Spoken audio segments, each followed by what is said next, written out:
Welcome yet again to our continuing YouTube video series on investments and securities law. My name is Christopher Neufeld of Neufeld Legal, an investment and securities lawyer.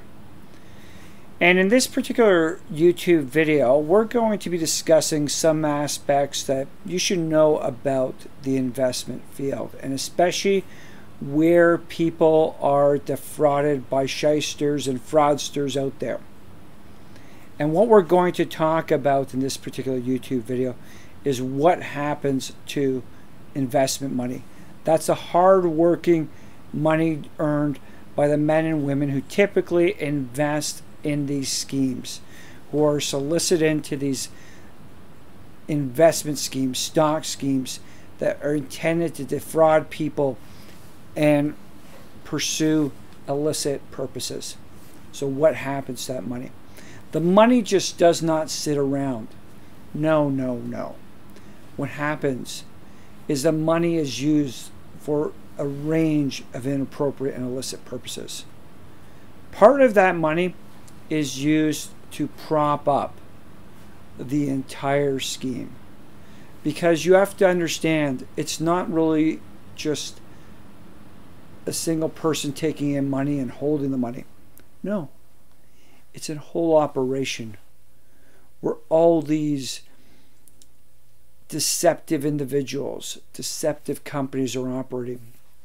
Every one of them being paid off with large sums of money to prop up this image of a stock or a series of stocks actually being successful so that the system can keep on running.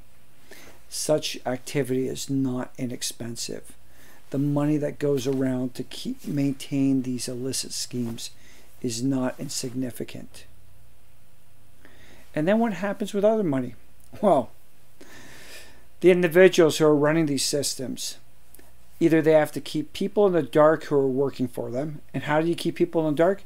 You give them lots of money. Yeah. You make them think they're working on a legitimate business operation. I remember going into entirely empty floors of computer terminals where stock traders were operating, selling stuff. Some of them probably not fully aware of the scope of their duplicitous exercises where they were defrauding people. Nevertheless, they were sold a story and were paid lots of money to appear to be operating a legitimate business. Some of them probably had their misgivings, but the money kept them from pursuing them too far. And meanwhile, others were completely blinded to this. And then there were those who probably were extremely knowledgeable as to the fact and were just hoping they would not get caught. Now, what happens to the main traders? The main perpetrators in these stories. These are individuals who see money as no object. They have short-term careers and they want to roll with the high rollers. They blow in exorbitant amounts of money on sexual partners, on luxury items, on items of perception and wealth. They buy condominiums, luxury apartments, second and third homes, private jets, luxury cars, other properties. And also they spend lots and lots of money on their friends and their sexual partners, extramarital partners, you name it. Money is thrown about. Money is no object. They put Hollywood to shame as to their movies. And whose money are they using? Oh, they're definitely not using their money. They don't care about the money. The money has gone into their heads. The money is coming in so easily that it just comes in and goes out. And oftentimes, they utilize that money and use it to acquire more money, knowing full well that they're going to be going down. So they leverage the money that they have taken to attain new money, which should be using for corporate purposes and commercial purposes, but instead gets used for their own personal purposes. So what happens at the end of the day? What happens is you find out that an operation that was taking in lots of money for illegitimate investments and securities might well have no money to its name. And in fact, it might well have excessive amounts of debt, not only for the company, but also for the primary players, the officers and directors. And even though those people have liability, the fact of the matter is, if they are actually heavily indebted, because that is very typical given the amounts of money they spend and the lack of care they have for the operations and other people's money. It's very easy to find yourself, even after penetrating the corporate veil and going behind to the individuals behind, of not finding any money. So as an investor, as a securities holder, a stockholder, a shareholder, a limited partner in a business, you could very well find yourself saying, great, I need to engage legal counsel at this time because I'm going to go after them. They have all the indices of wealth. They fly around in their private helicopter, their private jet. They have expensive cars in their garage. They have multiple personal residences. They travel all the time. You see them on Instagram. You see them on Facebook. Wherever. They're all over the place. There's so much wealth. But is there any real wealth? And what wealth are you going to be able to capture? Because you got to remember, you might go after them, but who else is going to be going after them at the same time? More than likely a lot of other creditors. And those creditors will have priority security arrangements with them. Primary among them, the government, being the leading tax authority, typically has a super priority and is able to pursue their tax money in advance of all else. Then you have the banks and other financial institutions. They've been brought into this con, they've been given, but they're a bit more clever than most. Or it's not really that they're more clever. What it is that they have policies in place and they have structures. So if they're going to finance, they're going to take back security. And they're going to have priority. So they're going to enforce that priority and make sure that they get their money in advance of others to the extent that there's money there.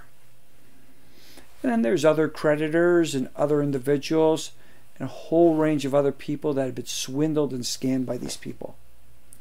So at the end of the day, you think about it, how much money is really left? Is there really going to be a lot of money? Unfortunately, I've seen it from the other side. I've seen what the credit card statements are, the bank statements, the expenditures, where the financials are. It's scary. The lack of money, how quickly money disappears is unbelievable. So when you're thinking about saying, now it's time to go after the money, the question is, are you going to be able to get that money? Where is that money going to come from? And that's your challenge. That is your real challenge.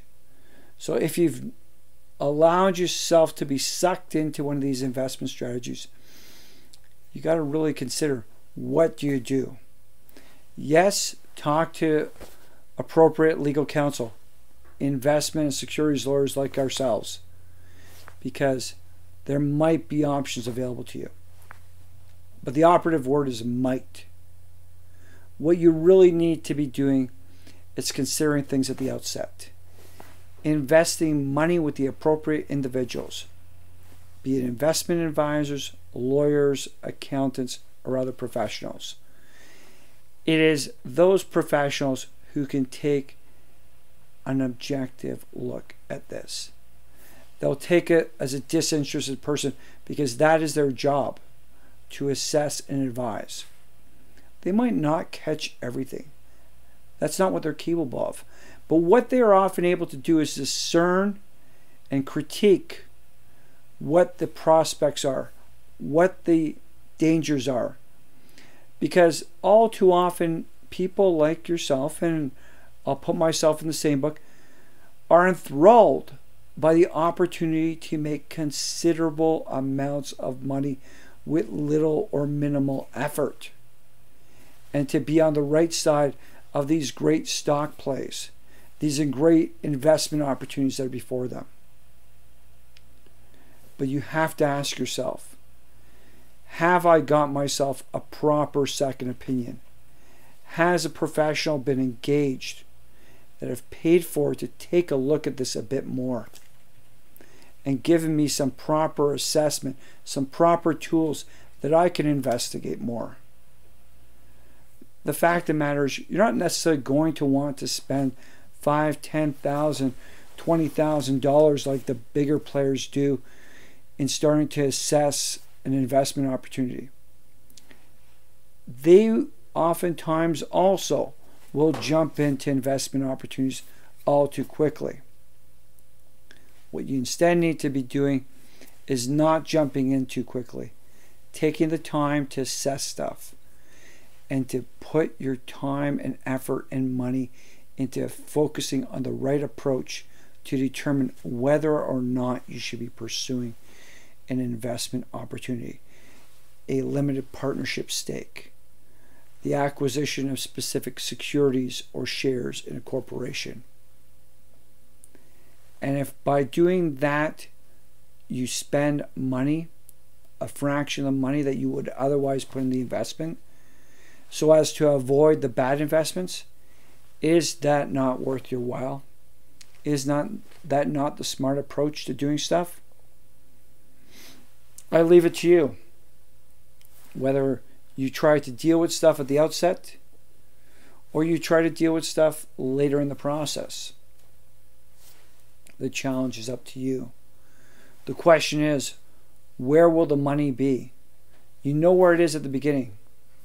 And as we talked in this YouTube video, do you really know where the money will be at the end of the day? That is a question I leave for you. I trust you found this YouTube video informative. If you are looking for legal services in the area of securities and investment fraud and investment law, please do not hesitate to contact yourselves.